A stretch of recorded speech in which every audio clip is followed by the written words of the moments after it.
This video is brought to you by OddsJam.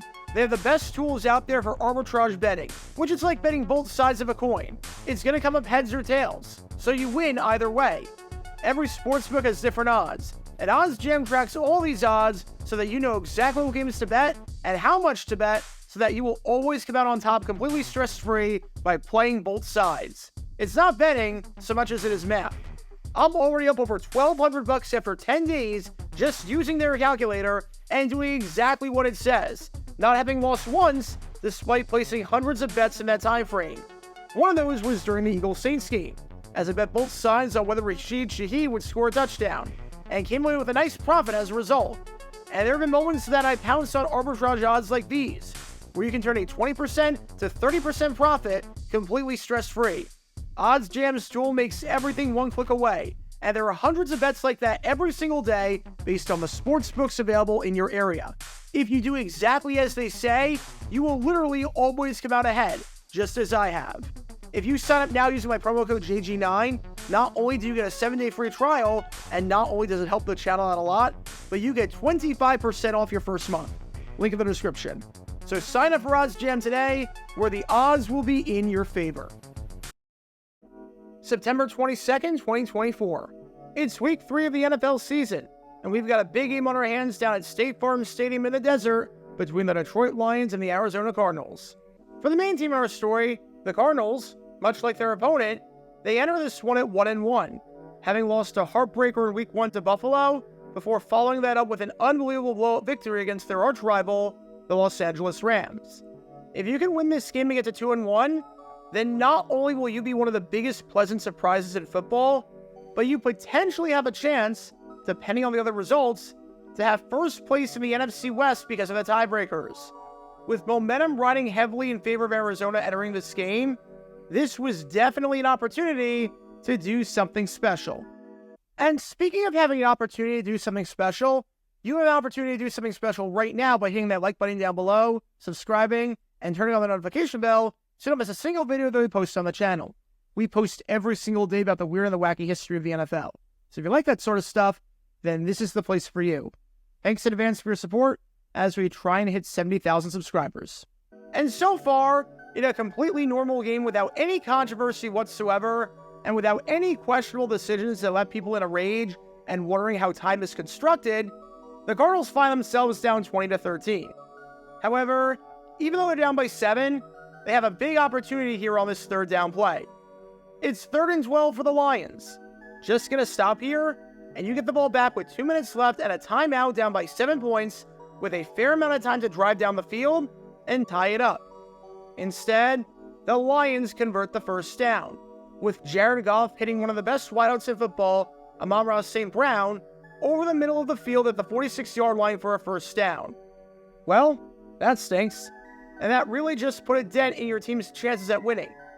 However, it's not entirely over. If you get a stop, you'll still have a chance to get it back. All you need to do here is call a timeout before the 2-minute warning, and you'll be okay. Just call a timeout before the clock hits 2 minutes, and you'll save some time in the long run and be able to give yourself more of a chance to, holy crap, the clock is still running, and the Cards are seriously not calling timeout. This actually keeps happening. Why is Jonathan Gannon not calling timeout? Why is I give up? Just play me out. The execution by QB and receiver. 2-minute warning. Welcome to Dumb Decisions. Before I break down what happened here, this whole series is about taking an in-depth look at decisions made during games that were clearly awful from the start. This isn't something to look bad in hindsight. Rather, this is something to look awful almost immediately. These are moves where your gut instinct tells you right away that there is no way this can possibly work. And sure enough, your gut instinct was smarter than that of an NFL head coach. And for this one, we're going to take a look at the mind of Arizona Cardinals head coach Jonathan Gannon. You know, there are a lot of rules on YouTube that you have to follow to have a channel. And one of them is the reuse content policy. For those who don't know what that is, in a nutshell, if you post the same video over and over again, YouTube can take action against your account by demonetizing it or by shutting it down. You can't make the same video 20 different times and get away with it. However, I feel like we're getting dangerously close to that territory here with just how many times I've had to make this video about coaches having no idea when to call timeout before the 2-minute warning, and using the 2-minute warning as a crutch and not as an extra timeout. This feels like the millionth time across both JG9 and JG8 that I've made this vid in the last month. All I want to do is make history videos, but these stupid coaches keep screwing up and making my life a living hell. At least with college football, it's semi-excusable because this is the first year that the 2-minute timeout is a thing, so navigating that is a bit of an adjustment. But in the NFL, especially with a coach that's not a rookie, yeah, there's no excuse. None whatsoever, especially because Gannon has a history of not knowing how to manage the clock, as we saw in Week 1 during that loss to the Buffalo Bills, which you can learn more about by clicking the card in the upper right corner. So with that being said, let's take a look at why not calling a timeout with 2:11 left in the fourth quarter after the Lions got a first down is a really bad idea. With a situation like this, you have to remember that the Cardinals have to burn their timeout at some point. This is not as though the Cardinals have all 3 timeouts left, where theoretically, you can get it back without having to burn all 3 of them, and where you can weigh the pros and the cons of a few extra seconds versus having the timeout in your back pocket. If you don't call timeout at all, period, the Lions can just take a knee 3 times and win the game. Of course, they could botch the kneel downs and go too quickly, as they did last year in the divisional round of the playoffs against the Tampa Bay Buccaneers, which you can learn more about by clicking the card in the upper right corner. But you get the idea. You have to burn the timeout at some point. There is not a single solitary scenario where you get the ball back with a timeout in your back pocket. That timeout has to be used, and you need to use it in a strategic way that ensures the fact that you have as much time as possible to mount a touchdown drive of your own and go down the field. And that is especially true when you have a de facto second timeout available at your disposal with a 2-minute warning. And with that, we go to the chalkboard to draw it all up. This chalkboard is taking a beating at this point with how many times it has to draw on it. I might have to get a whiteboard at this point. But let's look at the first option, which is what any smart coach would have done in this situation, which is to call the timeout right away after the Lions got the first down with 2:11. After calling timeout, on first down, the Lions call a running play that takes 5 seconds off the clock down to 2:06, which then takes it down to the 2-minute warning since the Lions don't have to get another play off. Keep in mind, the Lions aren't throwing with 2:11 left. I've seen some people use that as an argument for why you should keep the timeout in that spot, but maybe with 2:03 that makes sense. At 2:11, absolutely not. They ain't throwing. Second down, and the Lions call a running play that takes another 5 seconds off the clock down to 1:55, where they burn another 40 seconds to go down to 1:15. Third down, and the Lions call a running play that takes another 5 seconds off the clock down to 1:10, where they take another 40 seconds off the play clock, and that gets it down to 30 on the game clock. Now, the Lions are punting the ball away, and assuming a 7-second punt, you've got 23 seconds to get down the field and get into Hail Mary range and pull off Hail Mary 2.0. Not a ton of time, but better than the alternative, because now we go to that alternative. We go to the second option, which is what Jonathan Gannon did here, and which is what any coach who has no idea how to manage a clock decides to do here, and that is to let the clock run all the way down to the 2-minute warning and not burn a timeout, just letting it tick down from 2:11 to 2 minutes without a single care in the world. First down, and the Lions call a run that takes 5 seconds off the clock. You call your timeout right there with 1:55, leaving you with none left. Second down, and the Lions call a run that takes 5 seconds off the clock, getting it down to 1:50, where they burn another 40 seconds off the play clock to 1:10. Third down, and the Lions call a running play where they take 5 seconds off the game clock to 1:05, where they then let 40 seconds get off the clock to take it down to 25 seconds. Now, with a 7-second punt, the Lions punt it away, and you get it back with 18 seconds left. You have 5 fewer seconds to work with. And that might not seem like a lot. That might not seem like a big deal on paper. But that late in the game, the difference between 23 seconds and 18 seconds is massive. Here are just some examples of that difference.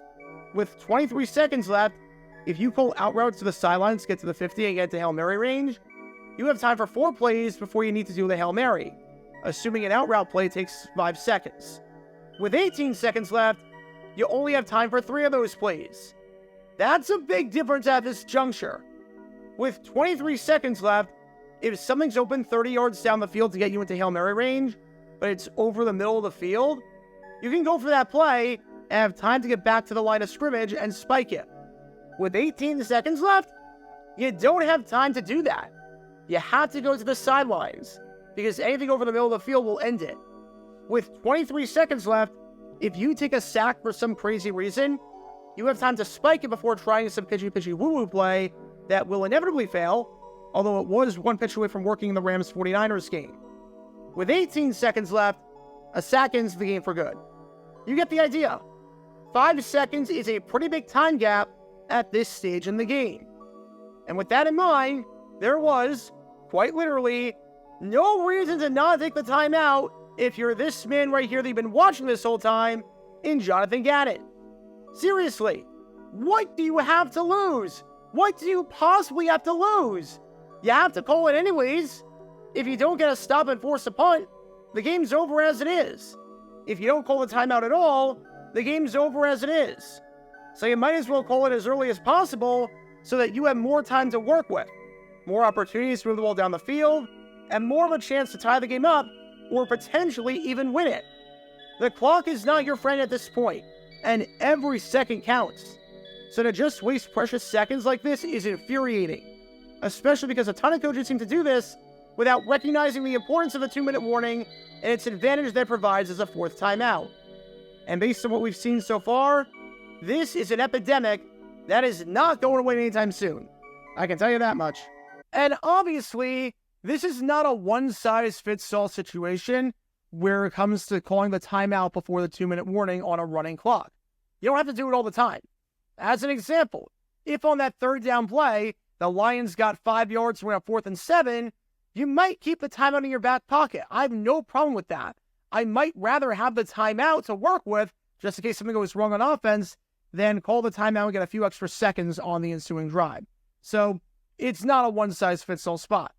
But in this scenario, in this situation, you absolutely have to do it, and to not do it is coaching malpractice. To not do it is a complete mismanagement of the clock. And Jonathan Gannon completely mismanaged the clock. We saw Matt LaFleur do this down in Brazil in Week 1 during the game between the Green Bay Packers and the Philadelphia Eagles, which you can learn more about by clicking the card in the upper right corner. We saw Sean Payton do this in Week 1 during the game between the Denver Broncos and the Seattle Seahawks, which you can learn more about by clicking the card in the upper right corner. And now we saw it here with Jonathan Gannon. This was just inexcusable, and I have a feeling it won't be the last time someone makes a decision like this the rest of the NFL season. So what do we learn from all of this? Here's just a general rule of thumb. If there's anywhere in the ballpark of 2:06 to 2:39 left, and you have 1 timeout, and the other team just got a 1st down with the clock running, call a timeout. There is a specific situation where you have to call a timeout, and it should be in permanent marker and permanent ink on your sheet. And if you were in that spot, you call timeout no matter what. Vontae Mack no matter what. Timeout here in that spot no matter what. The 2-minute warning can be a helpful tool to get back into the game and save some time if you know how to use it right. And if you don't know how to use it right, then it's just a glorified television timeout that's delaying the inevitable. And if you don't know when to call timeout, then pick up the controller and play a game of Madden. Or figure it out quickly, because it really isn't that hard. If I can do it, you can do it too. Especially because you're making millions of dollars to make these calls. Can't blame the refs and the game clock on this one. The first half 2-minute warning was close. That was controversial. This one, however, was entirely your fault. Because when all these elements are in play, you can't exactly be surprised when this play backfires. Talk about a dumb decision.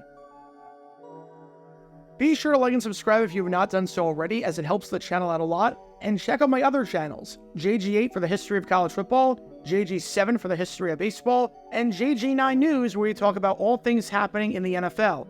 Join me every Wednesday night at 8 p.m. Eastern, where we'll play live NFL trivia for cash prizes. And make sure to join me live, as we're on stream just about every single day. And thanks to all our Patreon members and our YouTube members for helping out the channel. See how you become a member and show your support financially in the description down below.